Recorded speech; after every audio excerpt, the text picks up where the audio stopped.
Thank you so much for the introduction, and I want to thank Dr. Tamer for the kind invitation, and also special thanks to Helena and Denise for helping us throughout this process. I want to, again, I have slides. I thought, well, maybe this lecture for students, so maybe this will help them, but I'm going to use the slides to go over some Qur'anic verses about wealth in Islam.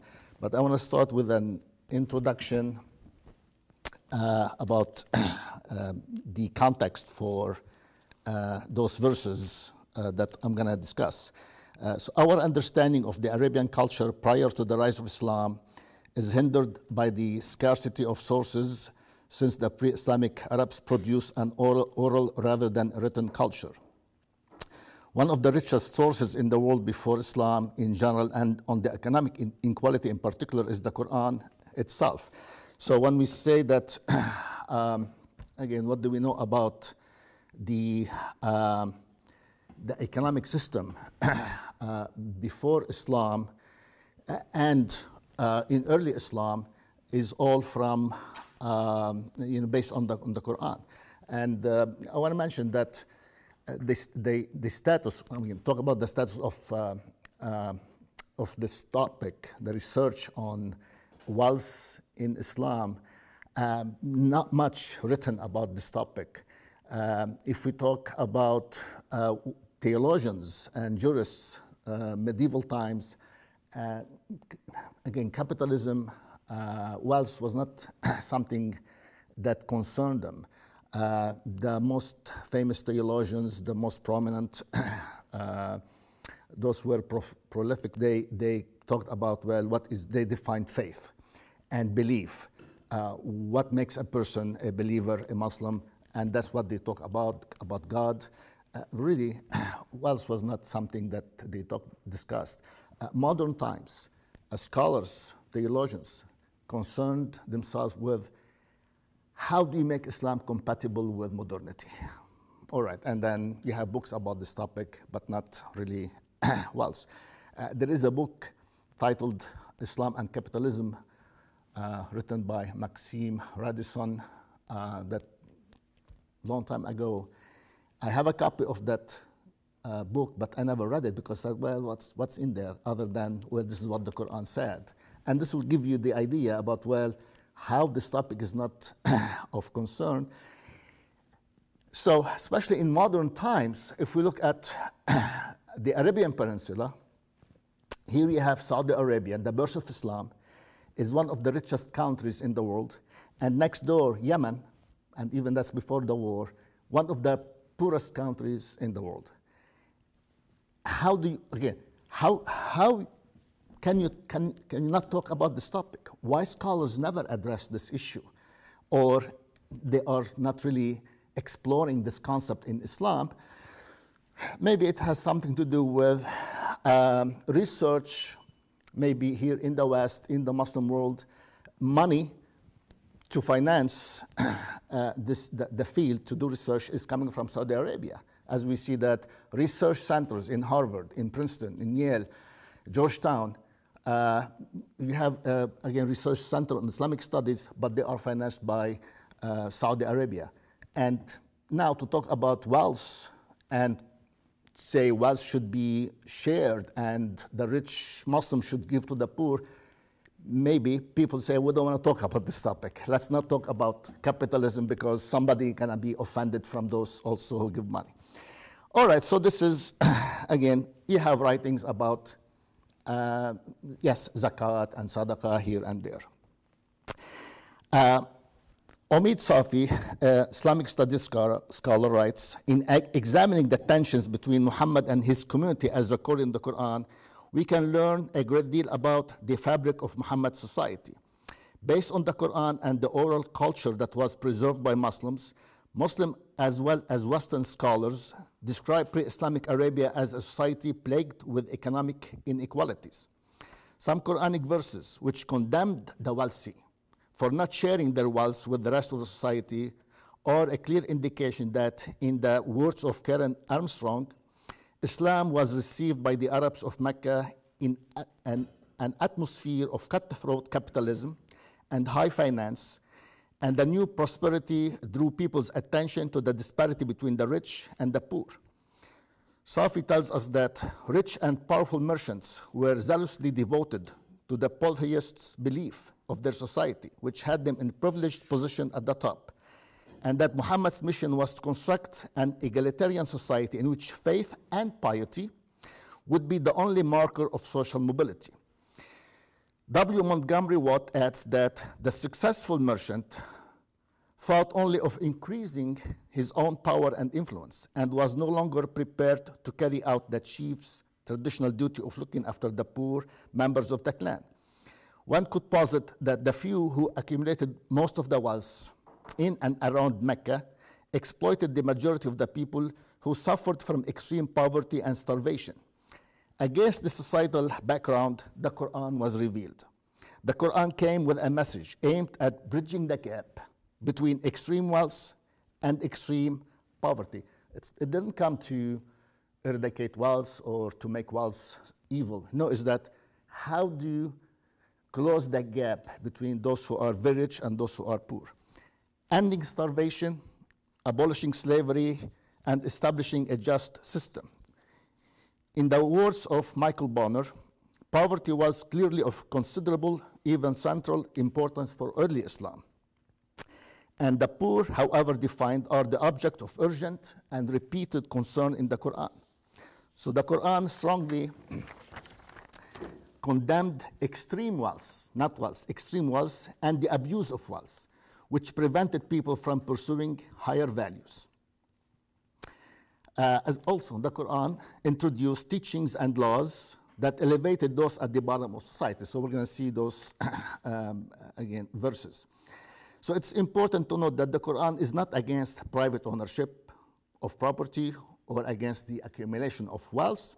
On the contrary, the text sets a high value on earning wealth, given that a portion of it is distributed justly, especially among the poor.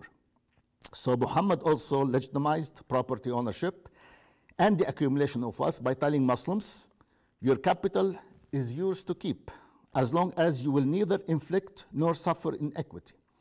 Although the Quran regards prosperity among the highest of blessing of gods, wealth is, however, an illusory and brief enjoyment. So this is according to the Quran. So the absence of concern for the poor is strongly condemned in the Quran, and economic disequilibrium is repeatedly denounced. So the Quran repeatedly urges believers, especially the wealthy, to feed the poor. For instance, the Quran lists the recipients for several kinds of distribution and benefaction, and some of these recipients, according to Bonner, appear only once, and others, such as orphans, parents, and beggars, reappear constantly. So focus more on those who are in need in the Quran.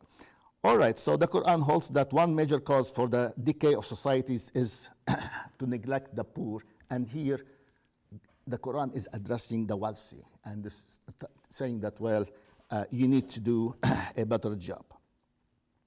Such neglect of the poor, therefore, caused an unbalanced society where extremes prevailed. For this reason, the wealthy are expected to share their wealth with those who are in need, so the poor would be able to use it rightfully. All right, so now I'm going to talk about those verses that they were sent. And all right, so again, before Islam before Arabia, so we talked about the ignorant state, and we see that really the focus when Islam was revealed, the focus was, it's not about believe in God and be pious, and no, the focus was the wealth, share the wealth, so you have to do something better. It seems that the economic system and justice was more important than piety. Example, when Muhammad was spreading Islam and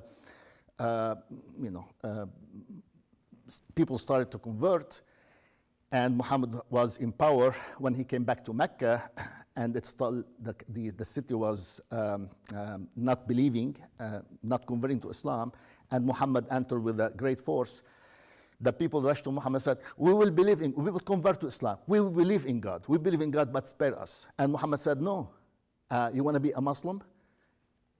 Help the poor, share your wealth. All right, so Muhammad said, no, you don't have to. Converting to Islam is not believing in God, is sharing your wealth, help. And it seems that piety was, again, justice was more important than piety. All right, so this is an example of how, you know, when you heard Islam, it's religion, which means believe in God, in hell, and all. But no, this religion came to address or to introduce a new economic system to, again, to close that gap between the rich and the poor. All right, so again, to go back here, by 632, a new economic system in Arabia for the first time, of course, because it was a society where there was, again, no laws, no economic system. But it's not capitalism, nor socialism, or maybe it's a combination of two. So now when you ask someone, what kind of economic system the Quran introduced, there is no answer. And that's why maybe there is no, you know, this topic is no concern for many people. All right. So economic justice equality introduced based on the verses regarding not only more rights, opportunities for women to become wealthy. Again, the Quran addressed or had verses not only for the poor, is that also women, how women can be in a position with power, and that's they can own business. They can own business. So again, that was unheard of in Arabia at that time. And the women were able to engage in trade and sign business contracts. So of course, this is something that new. New laws requiring the wealthy to help those in poverty. No problem with accumulating wealth, so it's okay to have wealth. It's from God. It's a gift. But you have to again, help, to share. Trade, commerce, and other business dealings were regulated. A new economic system based on justice. All right, so we see that, as I read it, God was concerned with regulating wealth in that society, because it was, again, the wealth was only among the elite, the few. All right, so new system of the distribution of wealth. And this is one of the verses, 59:7. It says, and what Allah restored to his messenger from the people of the towns, it is for Allah and for the messenger and for his near relatives and orphans and the stranded traveler, so that it will not be a perpetual distribution among the wealthy from among you. All right, so this is, again, the guidance is that, well, when you encountered wealth, because it was a society on the verge of conquest and gaining new towns and the new wealth discovered, and the teaching is that, well, you know, some of this money should go to these people, those who are in need, to God, whatever you imprint that, to Muhammad, but don't take that money and share it among you, the wealthy. Don't do that. So it should be dispersed. All right, so now we see that guidance on how to manage that wealth. What do you do with it? The concept of wealth, again, how is it developing now? So this is verse 2:177. Righteousness is not that you turn your faces toward the east or the west. Well, this is for you to pray. Again, this is the prayers when Muslims pray, and they end the prayers, they turn their faces. Well, this is not righteousness. True righteousness is in one who believes in Allah, the last day, the angels, the book, and the prophets. This is belief. And who gives his wealth. All right, so to believe in God and all those the things that you are required to believe, the angels, the book, and the prophets, are equal to giving up your wealth. Okay, so wealth is not included, is that this is what you believe, and you must believe also in this, which means this is very important, to give your wealth in spite of love for it, no matter how much you love it. To relatives, orphans, so give it to the needy, the travelers, those who ask for help, and for freeing slaves. Now it continues. Wealth, again, if you are a pious person, now after wealth, if you are a righteousness, you establish prayer. All right, so if you see the verses that, well, believe in God, give up your wealth, share your wealth, and then prayer. What you find interesting is that prayers, they come after giving up your wealth. And these are the five pillars in Islam. The first pillar, believe in God. The second pillar in Islam is prayer. But I see that the second pillar is give up your wealth, and then prayer comes next. Of course, I'm not trying to change the five pillars or make wealth add a statement there. But as you see that to give up your wealth is important than establish prayer, which means pray. All right, so that's the importance of giving up your wealth, or share it at least. Indeed, now, those who disbelieve, never will their wealth or their children avail them against Allah, and it is they who are, all right. That's now God addressing the wealthy and disbelief and wealth. So those who refuse to believe in the message of God, those who resisted Muhammad's message and came against him were the wealthy. And then God saying, hey, well, look, your wealth is not going to help you, whatever, whether this life or judgment day. So for those who disbelieve, never their wealth or children. All right, so God now is saying that, well, wealth is not something that you have to cherish. They're not going to help you, especially God talking about judgment day, that you face God naked. All the wealth, all the children, the family you have, they're not gonna help you. All right.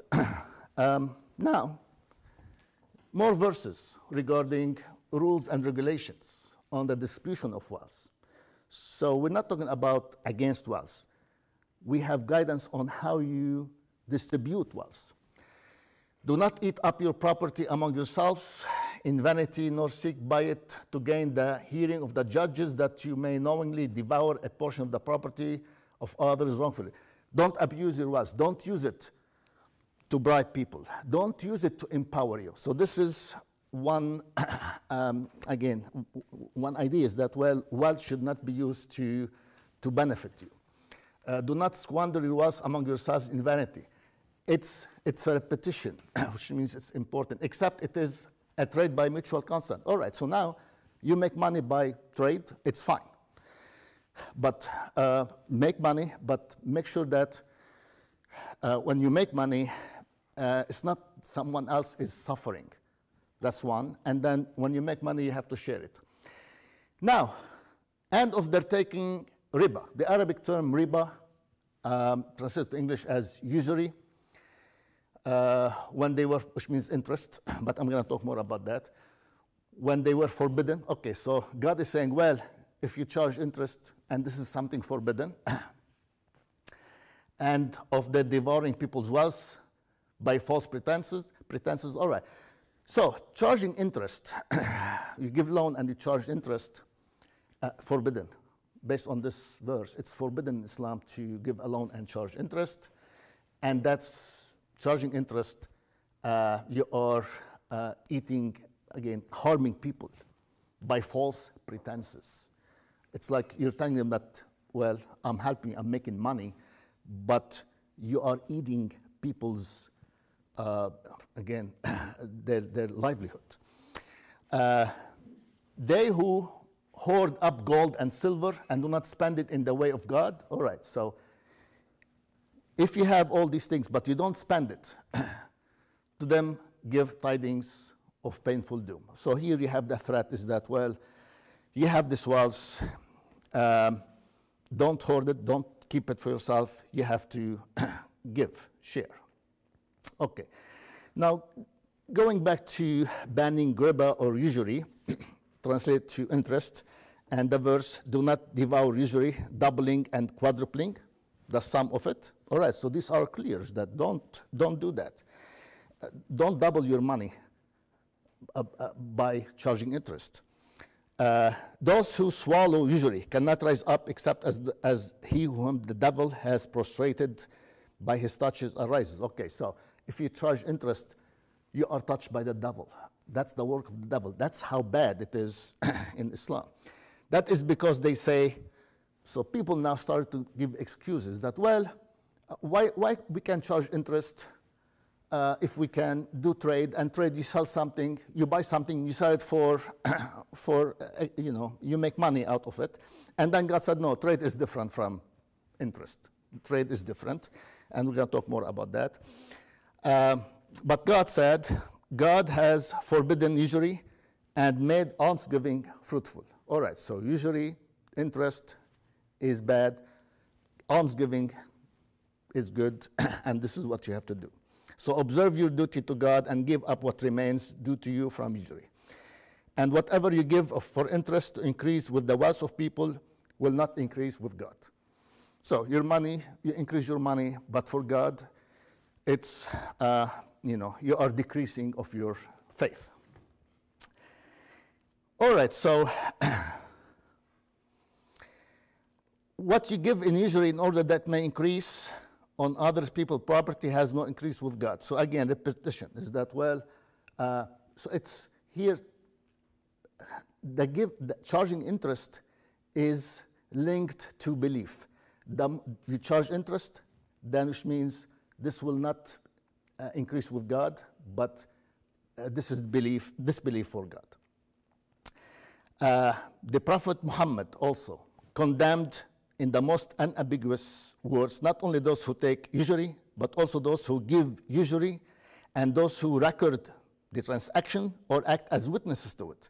He even equated the taking of usury to committing adultery 36 times or being guilty of incest with one's own mother. Okay, that's how Muhammad described usury, is that worse than adultery and all these things.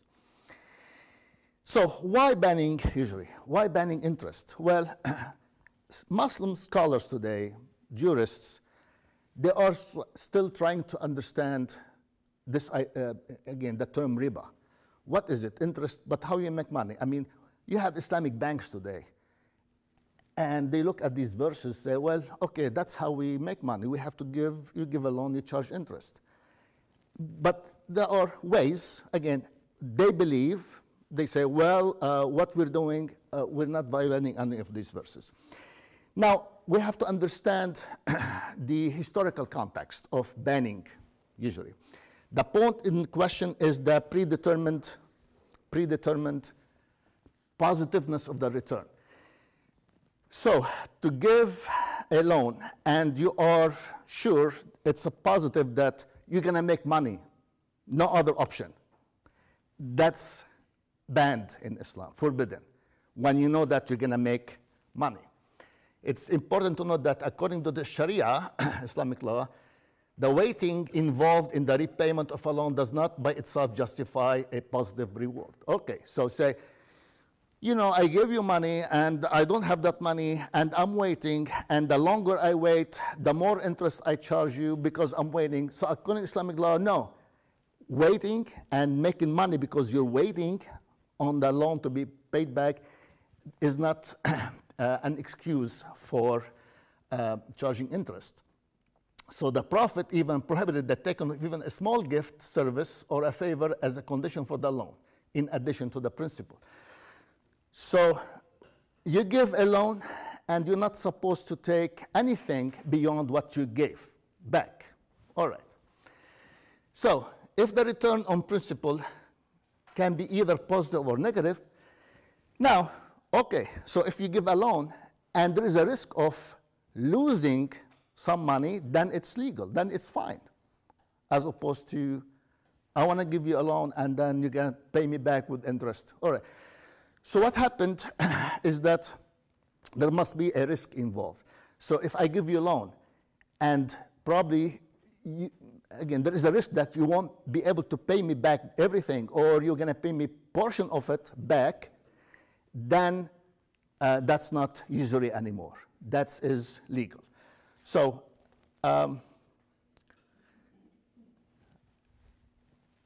well, scholars, they talked about, well, there must be, look at the historical context. When Muhammad was, or the Quran was revealed, people used loans or asked for loans only to start a business. It's production loans. Consumption loans, people never borrowed money to travel or to buy cars or to, again, consumption.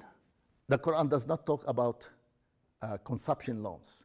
That's why some banks, they say, okay, if I give you money to buy a car, you have to pay me interest.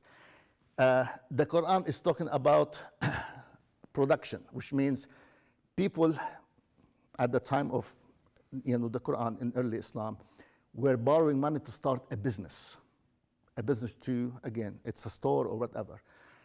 And so now this is production. And God is saying, well, if you give a loan to this person who want to start a business, then you cannot charge interest. So what happens? If the business succeeded, then you can get your money back, plus whatever you want to, again, agree with the person who started the business. If the business failed, you cannot take anything back. So it's investment. You give this money and it's investment. Business succeeded, you got your share. Business lost, also you have to share with the loss. All right, this is what the Quran talking about interest, not something else.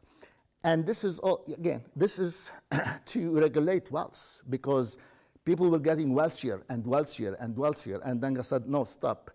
You have also to, again, that's how you control wealth. This is, all right, so again, this is in the Quran. So these are some of the, how jurists try to differentiate between interest in general, any loan, or production loan. So again, when you look at the historical context, people borrowed money only to start a business, and that's what the Quran is talking about. All right, so of course, other verses talking about, we discussed this, Zakāt and ṣadaqa. So Zakāt, this is duty, 2.5% of surplus income. Ṣadaqa, circulation of goods, free market. So this is where again, capitalism in Islam is that ṣadaqa, the more you give, rather than just once a year, if you keep giving, then this is circulation of goods. This is free market, and that's how the economy moves forward. That's how people benefit, by circulation of goods and circulation of money. So this is another system to make people maybe wealthier. All right.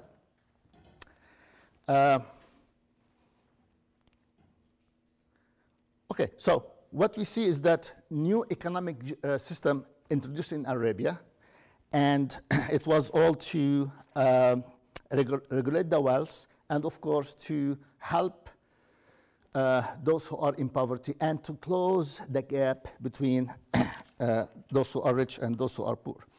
All right, so the Quran condemned the amassing of wealth that widened the gap between the wealthy and the poor, and exhorted the people to spend in the cause of God and establish credit with Almighty God. Again, it's like God is using economic term to convince the people to become, again, pious. So again, do not invest in money that will harm people. Do not make money, again, don't try to benefit yourself knowing that someone is going to be harmed. In Medina, the Zakāt or charity tax was imposed so the wealth would be distributed justly among the poor. So really, again, we see that Zakāt and this duty is more an economic duty rather than religious, but this is how it's Islam, is that the religious duties, they are means to a greater end, that is economic justice. Now, does the Quran condemn wealth or the unfair economic system of pre-Islamic Arabia? As I have argued elsewhere, although the Quran tolerated a capitalist-style economy, it strongly discouraged such a system. The Quran was revealed as a guide for people to be inspired by its teachings and to draw lessons from its wisdom. The lesson that people should take from those verses is that the gap between the wealthy and the poor should be narrowed rather than destroyed. For example, the Quran encourages permitted income and discourages not permitted income, and asks people to pay zakat out of permitted savings and to give the ṣadaqa, which is voluntary tax. In the Quran, the term ribā occurs several times and is contrasted with zakat. The Quran prohibits the increase of wealth through ribā, while it rewards those who share their wealth through zakat. All right, so again, there is a reward for those who pay zakat and ṣadaqa. Michael Bonner writes that the verses of the Quran contrast some kind of bad circulation. So again, ribā is a bad circulation of money or wealth. And then it's contrasted with good circulation, which is zakat. All right, so what God has given to the messenger, this is made clear, is that what I gave Muhammad or what I give you, that's from me. It's from me. So this is throughout the Quran, is that this wealth is from God. It's not bad, it's not evil, because it's from God. It's a gift. And when you receive a gift, you keep it. You don't throw it. You don't re-gift it, because it's a gift. And this is the wealth from God. It's a gift, which means it's good, but now you have to help with that gift. You have to share it rather than keep it for yourself. All right. Yes, the other important or interesting message based on these verses is that justice versus piety, that justice is more important than piety in Islam. The whole message came down on a society that you had these extremes, the wealth among the few and those who were in poverty.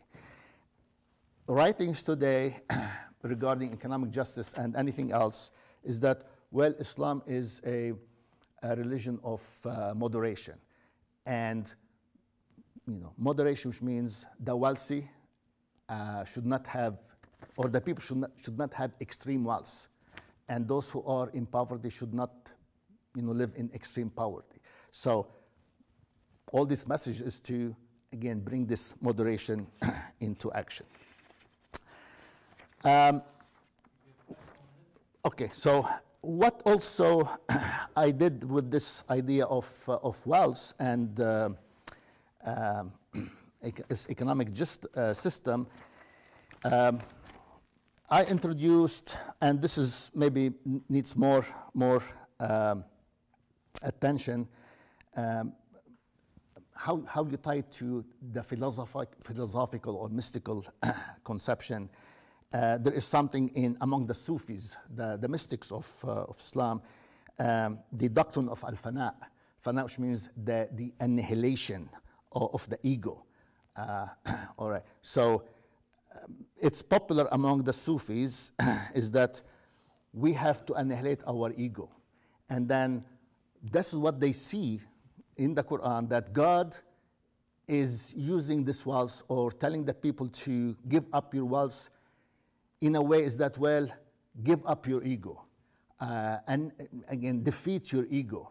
So, yes, Sufis and those who are writing about the spiritual Islam, they can take these verses in the Quran that wealth should be shared and wealth, give up your wealth.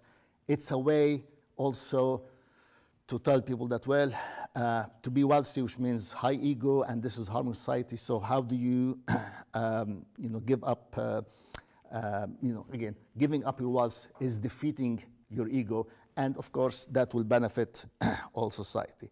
So again, the Quran gave humanity a balance that people might behave with equity. So again, this is important, and condemned people to give full measure whenever they measure and weigh through balance, because that is true. This will be for their own good and best in the end. All right. So yeah, these are, again, the idea that Islam introduced an economic system that was more important